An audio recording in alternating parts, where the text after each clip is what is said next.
Hi, Owinians! Welcome back po sa aking Vidventures. Again and again, I am Owins! Ayan, another sample po ng A4 size na photo print natin. Glitter effect with Sintra board. Meron ka ding supporter dyan sa pinaka-corner niya, metal clip.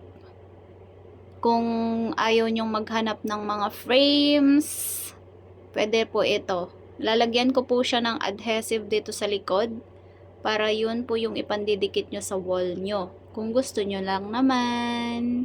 Pwede nyo rin naman po hindi siya i-full size. White lang po dyan sa may pinakagilid niya. Kung ayaw nyo ng ganito, nakasagad po yung photo print niya. Pwede nyo pong i-adjust dyan. Kung anong gusto nyo, kung anong trip nyo. Ito pa lang po kasi yung available na metal clip na color ko. Yan muna, silver. Merong gold. Yan, mag-order muna ako kung may magpapagawa ng ganito. Gusto nyo? Magpagawa na kayo. Ngayon na. Char.